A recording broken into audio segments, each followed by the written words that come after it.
Kinshasa, Congo. The body of longtime Congolese opposition leader Etienne Tshisekedi was returned to home soil Thursday night for burial more than 2 years after his death, after a political standoff ended. The arrival from Belgium fulfilled one of the first promises his son Felix made after unexpectedly coming to power as Congo's president earlier this year. A somber Felix Tshisekedi gently touched the casket, draped in the national flag, upon its arrival in the capital, Kinshasa, as thousands gathered. Etienne Tshisekedi, 84, was the face of Congo's opposition for decades until his death in February 2017 in Brussels. Supporters say he was so potent threat to former President Joseph Kabila that even his corpse had to remain abroad. The arrival of Tshisekedi's remains underscores just how dramatically the political landscape in Congo has shifted. While he once claimed the presidency after a disputed election, he never held the office, but the commemoration of his life will have all the markings of a service for a statesman. Tens of thousands will pay tribute at a stadium on Friday, and presidents from 6 other African nations are expected to attend the memorial service on Saturday. Tshisekedi, known for his fiery criticism of Kabila and his trademark flat cap, died from a pulmonary embolism in Brussels and didn't live to see his political nemesis, Kabila, leave power. At the time of his death, tensions were at an all-time high as critics feared Kabila would not cede power in the mineral-rich nation while elections were repeatedly delayed. Family members in Tshisekedi's UDPS party were unable to reach an agreement with Kabila's government for the repatriation of his body, as the regime feared a funeral could lead to a resurgence of opposition demonstrations calling for Kabila's ouster. Even in death, Tshisekedi makes Kabila afraid, Jean-Marc Kabund said in 2017 when he was the UDPS party's secretary-general. Tshisekedi was one of UDPS's founders in 1982 as opposition grew to then-dictator Mobutu Sese Seko, who ruled Congo for decades. 2 years after the country allowed multiple political parties in 1990, Tshisekedi became prime minister in an uneasy on-again, off-again partnership with Mobutu. Related slideshow, news and pictures provided by photo services. Turkish Foreign Minister Mevlut Cavusoglu, C. Pakistani Foreign Minister Shah Mahmood Qureshi, R. and Malaysia's Foreign Minister Saifuddin Abdullah posed for a photo during the Turkey-Malaysia-Pakistan Trilateral Foreign Ministers meeting in Jeddah, Saudi Arabia, on May 30, 2019. A member of Iraqi security forces inspects the site of a bomb attack in Kirkuk, Iraq, on May 31, 2019. A gale of wind lifts Pope Francis's cassock and covers his face, as he boards a plane to leave for a 3-day trip to Romania, on May 31, 2019. Belarus Prime Minister Syar Hirumaz speaks with his Russian counterpart Dmitry Medvedev ahead of a meeting of the Commonwealth of Independent States Council of the Heads of States in Ashgabat, Turkmenistan, on May 31, 2019. India's Prime Minister Narendra Modi gestures towards supporters after his oath during a swearing-in ceremony in New Delhi, India, on May 30, 2019. U.S. President Donald Trump speaks to the media as he departs for Colorado from the White House in Washington, D.C., U.S., on May 30, 2019. Israeli Prime Minister Benjamin Netanyahu, R., shakes hands with senior White House advisor Jared Kushner during their meeting in Jerusalem on May 30, 2019. Supporters of the hardline Buddhist monk Ashanwara pray at Shwe Dagon Pagoda in Yangon, Myanmar, on May 30, 2019, following his arrest warrant on charge of sedition. Kuwait's Emir Sabah al-Ahmad al-Jaber al-Sabah and Saudi Arabia's King Salman listened to Tunisian President Beji Caid Essebsi during a group photo session ahead of an emergency summit in Mecca, Saudi Arabia, on May 30, 2019. King Salman opened an emergency summit of Gulf Arab leaders with a call for the international community to use all means to confront Iran. Bhutta also said the kingdom extends its hand for peace. Iranian leader Ali Khamenei makes a speech during his meeting with university instructors in Tehran, Iran, on May 30, 2019. Newly appointed interim chancellor Brigitte Bierlein speaks as Austrian President Alexander van der Bellen looks on in Vienna, Austria, on May 30, 2019. James Marape, L., is sworn in as the new Prime Minister of Papua New Guinea by Governor-General Bob Dada A.R. in Port Moresby, Papua New Guinea, on May 30, 2019. Ukrainian President Volodymyr Zelensky R. attends a meeting with foreign ministers Heiko Maas II L. of Germany and Jean-Yves Le Drian L. of France in Kiev, Ukraine, on May 30, 2019. Attendees react during the eulogy for Kenyan author and LGBT activist Binyavanga Wainaina, who died in Nairobi last week at the age of 48 during a memorial service in Nairobi, Kenya, on May 30, 2019. Prime Minister of Slovakia, Peter Pellegrini, meets Serbian Prime Minister Ana Brnabic in Belgrade, Serbia, on May 30, 2019. President of the European Commission Jean-Claude Juncker, L., speaks to President of Lithuania Dalia Grybauskaitė during the Charlemagne Prize coronation ceremony in Aachen, Germany, on May 30, 2019. Bangladesh Prime Minister Sheikh Hasina delivers a speech during the 25th International Conference on the Future of Asia in Tokyo, Japan, on May 30, 2019.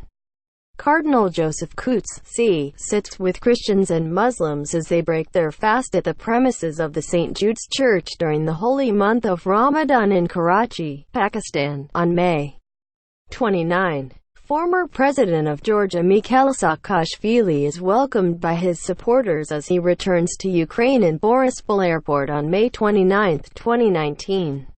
He was given citizenship back by the Ukraine's new President Volodymyr Zelensky. A cobbler makes traditional Kusa shoes ahead of the Eid al-Fitr festival marking the end of holy fasting month of Ramadan, in Karachi, Pakistan, on May 28, 2019. U.S. President Donald Trump is escorted by Japan's Emperor Naruhito during a welcome ceremony at the Imperial Palace in Tokyo, Japan, on May 27, 2019. Mohammed bin Zayed Al Nahyan, Crown Prince of Abu Dhabi and Deputy Supreme Commander of the UAE Armed Forces, receives Lieutenant General Abdel Fattah al-Burhan Abdul Rahman of Sudan, the presidential airport in Abu Dhabi, UAE on May 26, 2019. Plastic bags seen hanging on branches during a protest called March of Plastic Bags outside the Kiev City Hall in Kiev, Ukraine, on May 26, 2019. Abdul Hafiz Sheikh, finance advisor to Prime Minister Imran Khan, gestures during a press conference, next to Special Assistant to the Prime Minister for Information and Broadcasting, Firdaus Ashiqewin, in Islamabad, Pakistan, on May 25, 2019. Venezuela's opposition leader and self-proclaimed interim president Juan Guaido greets supporters at a rally in Carora, Venezuela, on May 25, 2019. Christian Orthodox believers demonstrate near the Romanian Orthodox Patriarchy headquarters in Bucharest, Romania, on May 25, 2019, during a protest against the upcoming visit of Pope Francis to Romania, scheduled from May 31 to June 2. Worshippers pray during the holy fasting month of Ramadan in front of the Kaaba, the cubic building at the Grand Mosque, in the holy city of Mecca, Saudi Arabia, on May 25, 2019. Papua New Guinea Prime Minister Peter O'Neill, R., and Member of Parliament Julius Chan, L., attend an event in Port Moresby, Papua New Guinea, on May 26, 2019. O'Neill announced his resignation, making way for Julius Chan to return as Prime Minister, local media reported. Migrants line up to get on a police bus after they disembarked from an Armed Forces of Malta patrol boat at its base in Marsamxett Harbour, Valletta, Malta, on May 25, 2019. People demonstrate against a possible legislation reigning in the Supreme Court which could grant Prime Minister Benjamin Netanyahu immunity from prosecution if he faces corruption charges.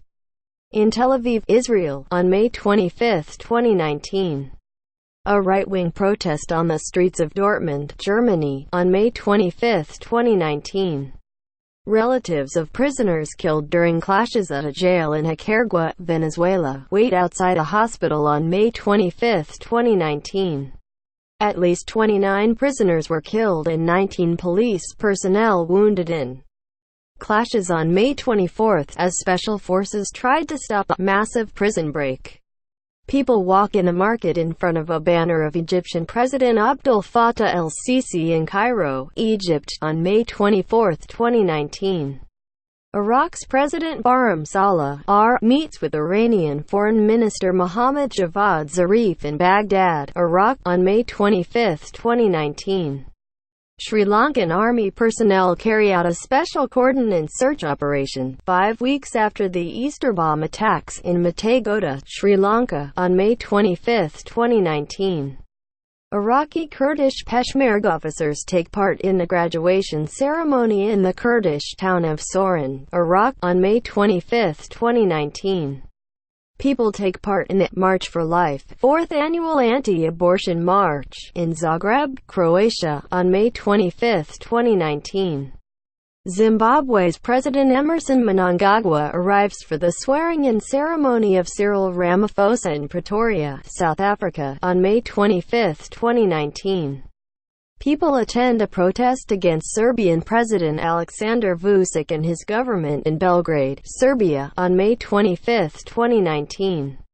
Latvian Prime Minister Artūrs Krišjānis Kariņš casts his vote during the European Parliament election in Riga, Latvia, on May 25, 2019. A yellow vest protester walks past riot police officers in Paris, France, on May 25, 2019. Yellow vest protests are taking place for the 28th consecutive week to challenge President Emmanuel Macron's economic policies.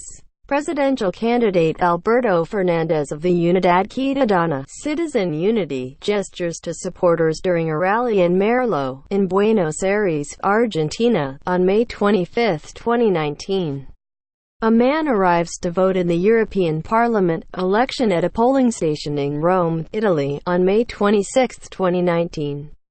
Mountaineer Cami Rita Sherpa, who broke his own world record for the most Everest summits, waves towards relatives and media after arriving at Tribhuvan International Airport in Kathmandu, Nepal, on May 25, 2019.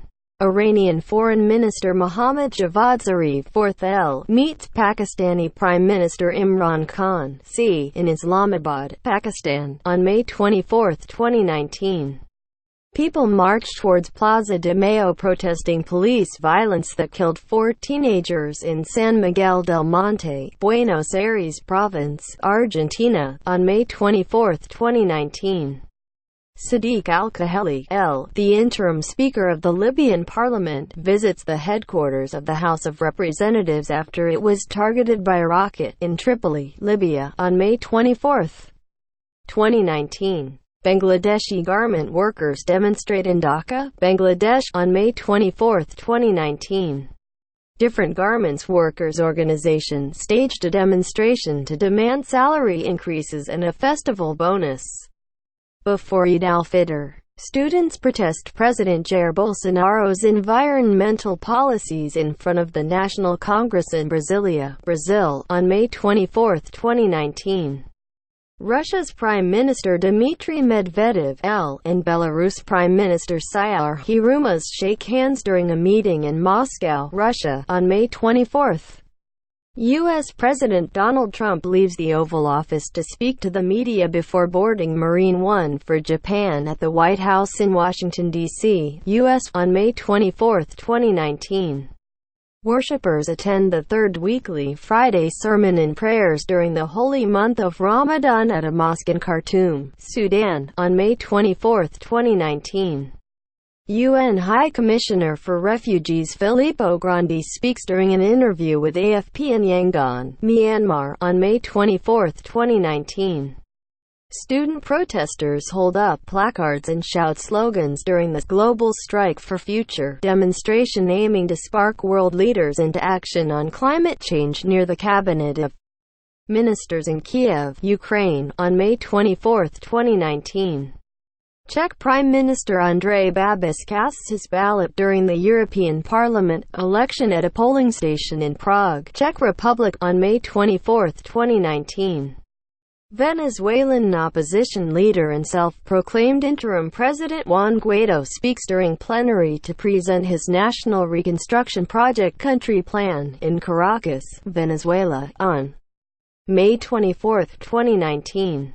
Security officials examine the site of a blast at a mosque on the outskirts of Quetta, Pakistan, on May 24, 2019. Iranian Foreign Minister Mohammad Javad Zarif meets Pakistani Foreign Minister Shah Mahmood Qureshi in Islamabad, Pakistan, on May 24, 2019. Iraqi followers of Shiite Muslim cleric Muqtada al-Sadr wave national flags and raise protest signs against involvement in any conflict between Iran and the United States in Baghdad, Iraq, on May 24, 2019. Croatia's Prime Minister Andrej Plenković gives a speech during the last pre-European elections meeting of the European People's Party in Munich, Germany, on May 24, 2019. Lithuanian presidential candidate, economist Gitanas Nausėda and his wife Diana Nausėda arrived to cast their ballots during an early vote, 2 days ahead of the second round of presidential election in Vilnius, Lithuania, on May 24, 2019. Smoke plumes billow following reported Syrian government forces bombardment in the southern countryside of the largely jihadist-controlled region of Idlib, Syria, on May 24, 2019. He went into exile in 2000 after repeated clashes with the government of Joseph Kabila's father, Laurent, who became president after Mobutu's departure and was assassinated in 2001. At one point, Tshisekedi was banished to internal exile in his home village about 700 kilometers (435 miles) west of the capital, but he made a triumphant return in 2003. Tshisekedi's international prominence grew in 2011 when he ran against Kabila for president. He later declared himself president after an election marked by allegations of vote rigging by the ruling party. He was placed under de facto house arrest but later left for Belgium for medical treatment. Tshisekedi kept up his criticism until the end, at one point accusing Kabila of treason for not stepping down at the end of his mandate in late 2016. A court ruled that Kabila could stay on until the next election was held, but Tshisekedi called it a coup d'état that was carried out with the blessing of the Constitutional Court.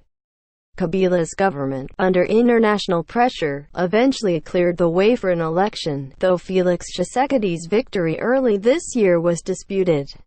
Another opposition candidate, Martin Fayulu, maintains he won. Critics suggested that Felix Tshisekedi had reached a backroom deal with Kabila as the most palatable candidate after Kabila's chosen candidate fared poorly. Those fears were exacerbated when Kabila's party won a majority in legislative elections, earning the right to choose Congo's prime minister. Concerns remain that Kabila aims to run for the presidency again in the next election. Larson reported from Dakar, Senegal.